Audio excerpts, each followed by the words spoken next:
Hello rowers, this is Travis back for Training Talk, and in this discussion I'm going to address kind of some specific questions that I've gotten through the comments and off and on kind of through my career as relating to using the Concept 2 indoor rower or any other indoor rower for strength development, alright, so for strength training. And before I dive into this topic, I want to make sure that our definitions are in the same place, all right? Because that's one of the tricks with these training talks is people use the same words in different ways for their training. Certainly if you're in different countries and different training systems, people are gonna kind of use these terms in interchangeable ways. For me, when I'm talking about power, I'm talking about the speed with which you're moving a set resistance, all right? And so it is not the physics definition of power, it is the strength training definition of power. If you're doing this with barbells, dumbbells, well, you would be doing it with barbells in a weightlifting gym, then you're talking about kind of percentages in the maybe 70 to 80, 85% and trying to lift those very quickly, all right? This is contrasted to strength training, which is strength training is just doesn't matter how the speed with which you're moving a load, it's just if you can or if you cannot lift that load, all right? And so that is strength. And generally with strength, we're trying to increase that strength, all right? You're just trying to kind of increase the maximal amount of load that your body can lift, all right? So that is strength training, and power development and power training has that speed, has that time component to it. So in my videos, when I'm talking about power per stroke, all right, I've gotten some comments that say power is not the right word to use for that because they're thinking about it in the physics definition of the word power, all right? I'm not using that definition, all right? So when I say power per stroke, I'm really focused on the drive time that you're using, all right, and setting in a resistance that allows you to achieve the desired drive time or the desired range of drive times and stay within the desired training intensity so that you're not pushing into gray zones with your training, all right? And if you're looking at the power slope of the power curve on your C2 monitor, or if you have a Row Perfect, then you're really trying to get a symmetrical parabola with a high point, all right? If you have a flatter curve, all right, that's not an effective application of power, and it's definitely not going to be effective if you're practicing for on-the-water rowing, all right? Because on-the-water rowing, you need to be able to move quick enough to use a moving fluid as your source of resistance to create impulse, and you can't do that without a certain level of speed through the leg drive. But back to this idea of now, can you do strength training on the indoor rower? And my answer in general is no, all right? So strength training in the sense of improving your maximal strength. Are you going to improve your 1 rep max by doing some variation of high drag factor, low stroke rate, high intensity on the indoor rower? And my answer to that is no. I don't think you can do that. Certainly I'm open to being proven wrong on this. My position is really based on theory more than practical application and experimentation. It is just not a hypothesis that I thought bore enough strength to actually warrant my time in investing and experimenting and trying it. My complete understanding of how you develop strength is all based upon lifting at a high percentage of your max as many times as possible to improve your neuromuscular your neuromuscular connections, so training your brain to activate a larger percentage of your available muscle mass, as well as increasing the amount of muscle mass available to recruit. All right, so if you're saying, well, I'm going to do these intervals, whether they're very short, powerful intervals, maybe 12 strokes, 10 strokes at a very high drag of maybe 200 or so, and just really going after it to try to get max watts on those. That is power. That is power in the sense of moving a resistance quickly, all right? So that is not strength training, all right? You are getting stronger in the sense that you might be ever better capable to move the flywheel at your race drag factor and the race stroke rate if you're doing that power work on the erg. but it is not strength. All right, you're not going to improve your 1 rep max by doing that. Certainly not. I mean, if you're a less trained athlete, or if you're just getting into it, then any kind of exercising you're going to do that's stressing your muscular system is going to improve your strength. But if you are a well-trained athlete, and you have some activity, some background in the gym, then the erg is not going to be creating gains for you. All right, you need to be in the gym. You need to be using barbells and dumbbells. I definitely believe you should be using free weights. I don't believe in any kind of fixed range of motion machines that might increase a max, but I think it does it at an extreme risk for injury, and it does it in a manner that is not transferable to other motions in daily life and activity. And ultimately, unless you are a professional powerlifter or professional lifter, then there's no benefit to simply improving your 1 rep max if that motion can't be replicated in the real world. And if you're using barbells and dumbbells, that's also requiring a great deal of balance and, in a lot of terms, flexibility with your musculatures.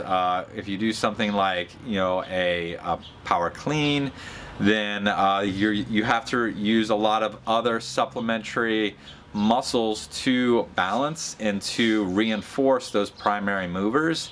And if you're doing it in a very, like, say, a Smith machine or something like that, you're taking the burden off of those stabilizing muscles, and then allowing your primary movers to increase in strength without those stabilizers coming and increasing strength along with it. So that's why for any athlete that's certainly using strength training to augment their athletic performance in a non-strength dominant sports, then I really don't think you should be using machines. You should be using free weights, all right, that require balance and coordination to move as well as strength. Back to the erg.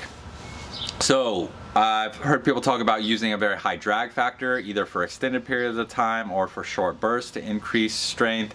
Again, that's going to maybe augment your power, but not your strength in terms of your 1 rep max. For me, I generally don't like bumping that drag factor that very high. I don't like maybe going much more than 5 or 10 faster than what I'm going to be using for race cadences when I'm training. And that is really coming from the sense of the middle distance, all right, so the traditional rowing distances, all right, the rules are a little different. If you start to get into the short sprints, the 100 meters, the 1 minute, maybe a little bit of the 500 meters, in those cases you are going to be using higher damper settings, higher drag factors in order to compete and get the most kind of effective gearing for your optimal performance. But for me, I generally don't like using those drag factors more than 10 beyond what my normal race damper setting is going to be, because I think that slows down the drive time. All right, and for me, I believe that drive time is essential for performance and rowing. All right, and I have a kind of above average drive speed typically. I think that's why I'm able to be successful on the 100 meters on the 1 minute and in a time of 500 meters, especially on the water, because my legs, tend to fire very quickly. When I'm rowing, generally it's very rare for my drive time to get much beyond a 0.68, 0.7. If you are rowing and your drive time is getting into the mid 0.7s and higher, that's an issue, all right? That's an issue where you're not going to be able to effectively translate that power to rowing at race cadences on the water, all right? Because when you're rowing on the water, you're at race pace, the boat is moving very fast. It's not simply a matter of producing impulse, it's a matter of producing enough impulse to keep something that's already moving fast to continue moving fast, or something that's already moving fast to move faster, all right? And so that drive time is essential. And I think if you are just jacking that drag factor up and spending a lot of time spinning at that drag factor, then your drive time is going to go up.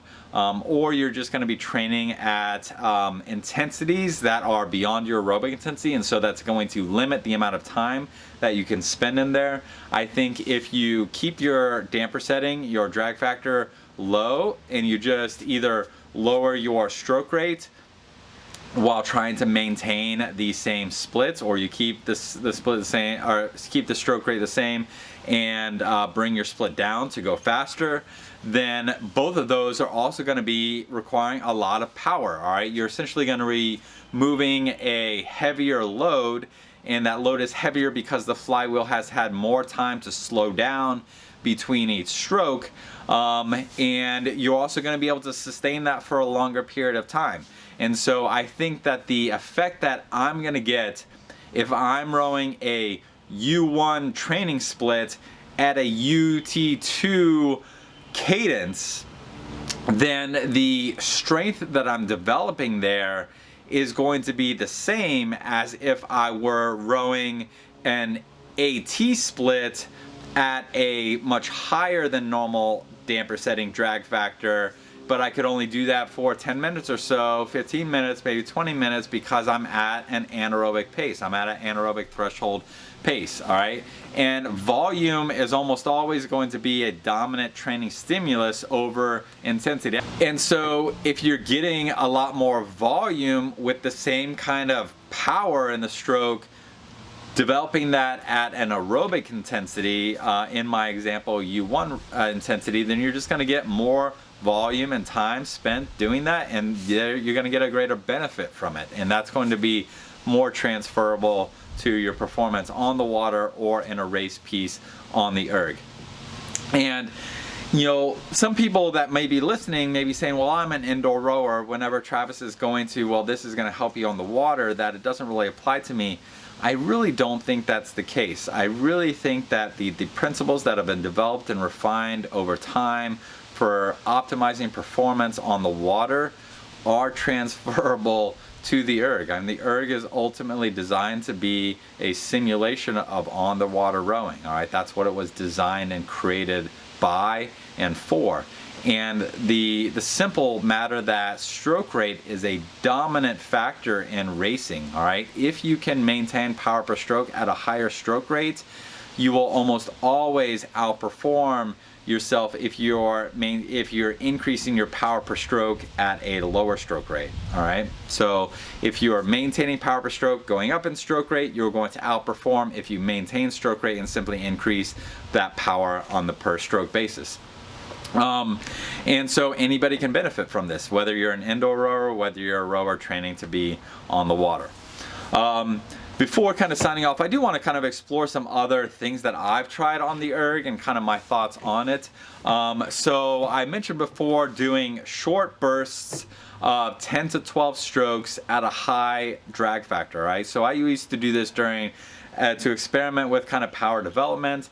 So it was 10 to 12 strokes, and my drag factor would be around 200 to 220, all right? So pretty much maxed out at that 10. I would build into it. I would take a couple strokes to kind of get the flywheel moving before I really shifted into max effort. For that, it was very important for me to keep my cadence at my target racing cadence, all right, because I wanted to develop power at racing cadence.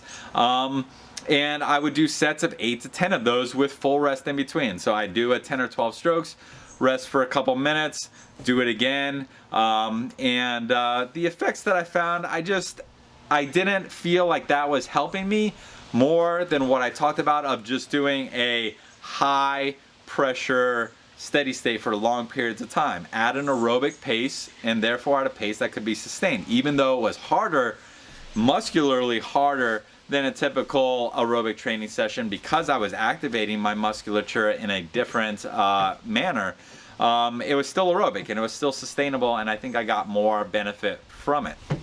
Kind of going along on that lines of what I eventually embraced for that power development, and this was simply an adaptation of my UT2, UT1 training that I would use about 6 to 8 weeks out from my primary competitive goal of that year. So usually the national championships or Canadian Henley. And that was steady state sessions of 60, 70, 80 minutes at the time, which was for me on the slightly below my median steady state. So usually my median was about 80 to 100 minutes steady state at the time. 60 minutes was kind of my light, easy day. So I was spending kind of a typical amount of UT2 volume. I would increase the drag factor to where it was actually higher than my race drag factor. So about 120 to 122 for me. My race drag factor was 118. My typical steady state was done around a 90, 95. All right, so that is a much higher drag factor for what I was used to. And then I would keep my stroke rate on the very low end of my UT2, so 16 to 18, 18 at the max. And I would just go after it to produce essentially a split that was between my UT2 and UT1. And so it was very hard strokes, all right, because it was a high damper, high drag factor at a lower than normal stroke rate and a slightly faster than normal split. And that was an extremely difficult session, all right? It was basically after the first 20, 25 minutes, you are at max effort on a per stroke basis, and you're really relying on that low stroke rate to keep yourself sustainable. And I would do that maybe once a week during that period, and that was, 60 to 80 minutes of that once a week was more than enough for me.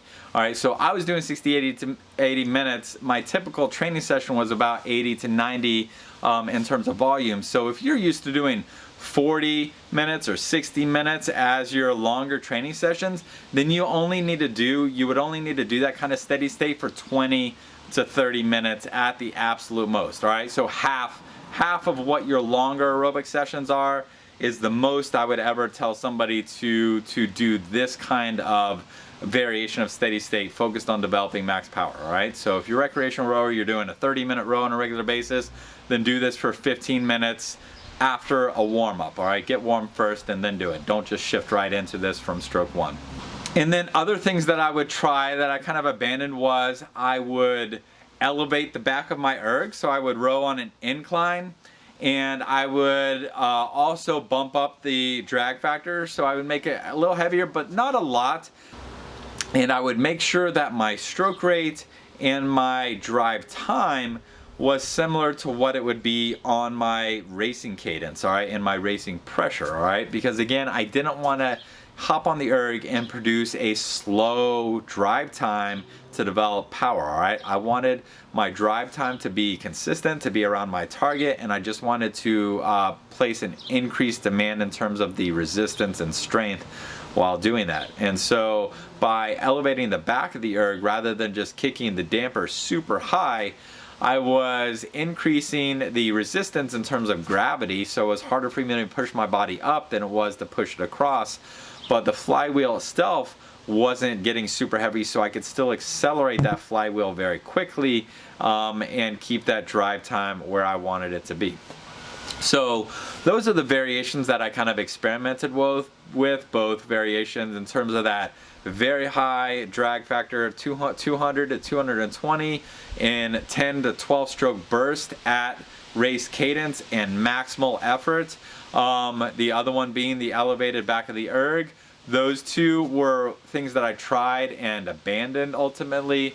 I never really relied on 10 plus minute sessions at a really high drag factor. I thought that would put me at a lot of risk for rib stress fractures and overuse injuries in that sense. And so what I found worked for me, and what I worked regularly during periods in my career where I was winning national championships, where I was winning Canadian Henley, was those long variations of UT2, UT1 at very high effort per stroke, lower stroke rate, slightly higher drag factor than I was used to on steady state, but only a touch higher than what I would use in a race, and just really going after it on my effort.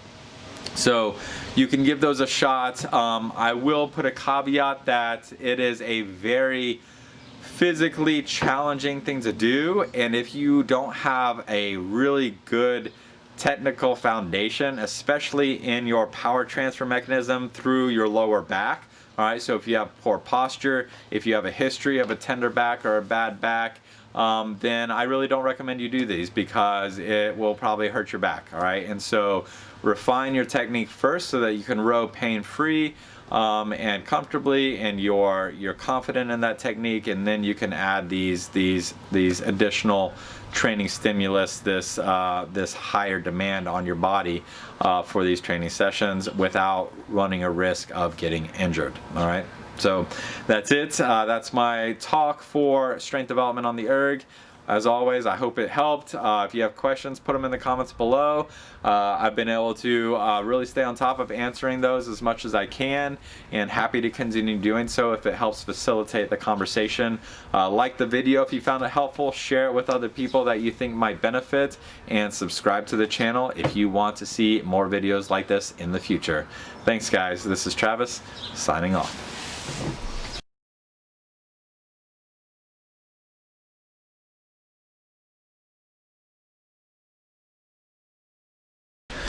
A quick postscript here, guys, that I was thinking about as I was walking away. A lot of you still use heart rate to help guide your training, especially your aerobic training. And for that long session that I was talking about, at a very high pressure for stroke for a very long period of time, your heart rate is going to get well past your typical training zones. For me, it would push well into my transport training zone. All right, so that's hitting around 85 to 90% of your max. That's expected. All right, so you're developing cardiovascular strength as well as muscular strength on that training session. So don't do that session and try to keep a normal UT2, UT1 heart rate. Your heart rate is going to jack. When I'm talking about UT2, UT1, I'm talking about your split that you're producing for that session. All right, so that's my quick caveat. Heart rate training, make sure that it's not restricting you from properly executing that workout. All right, guys.